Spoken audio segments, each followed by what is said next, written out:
Ay magandang araw na naman sa inyong mga paro. Ay nandini na naman ako. Galuto na naman oh. Sabi ko ako'y galuto ng sayote at ay wala man kaulam-ulam oh. Ay yung sayote ko pala nga simple lang sayote ari at halahok kula naman ng corned beef. Sabi nga ni nung aking lulahin dati, ay utoy mag-aral ng pagluto at pag ikay nag-asawa ay ano nga pakain mo ron, hindi ka marunong magluto. Ayo. Ay kaya nga pinainit ko na muna yung mantika oh. At gagisa na ako ng mga panamya. Linagay ko na nga mga par yung sibuyas. Sibuyas muna par yung aking inunat para mabango yung ating samya.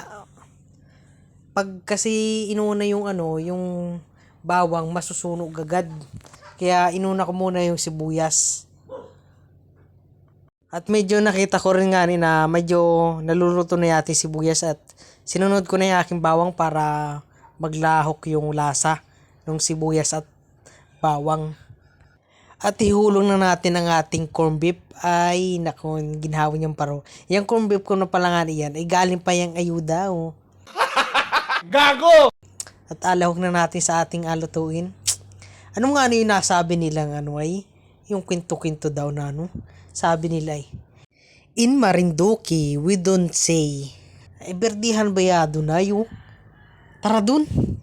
Instead, we say, hamos kita ron ayo. At kita'y makain ng handa nila. Balita ko daw may palitsyon daw na manok. Matikim man lamang. Anong ginhawa rin.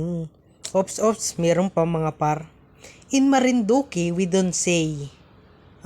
Anong init din Instead, we say, naman, anong init talaga din sa Marinduque tagaklak ng aking pawis. Pati singit ko inapagpawisan na ay gulping init. Gago! Meron pa mga par. In Marinduque, we don't say. Anong arte naman ni Nining? Naman. Instead, we say, ikaw bagay napakatula ni Nining? Ay kaya tampoyungin ko. Tumigil-tigil ka daw sa kartehan mo. Baka ikitamain na sa akin. Kanina ka pa. Bay tama na ikambugan ay baka yung ating naluto ay matuok. Ay mahirap na. Ay walang makain yan. Gago! Ay, hindi ko nga namamalayan natutuok na pala nga yung aking kuwana yung naluto. Nawawala ng tubig Ay makakatihan ha.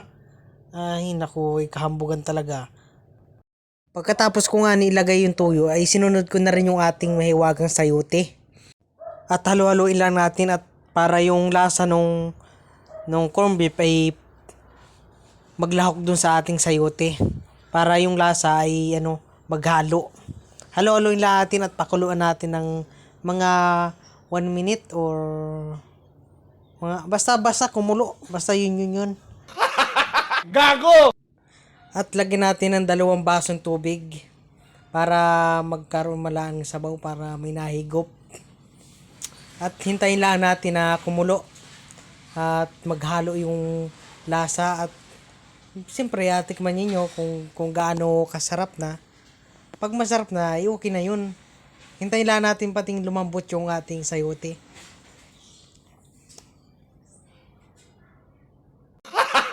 Gago!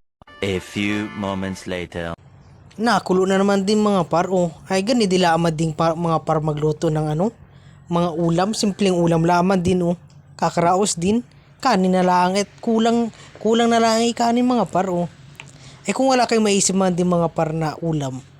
Ay ganito laman din agawin ninyo Kumuha lang kayo ng sayote ng kapitbahay ninyo ay okay na Makakapagluto ka na Kahit sardinas lang lahok kay pwede na ay. Hala mga parat. Hanggang dito na lamang.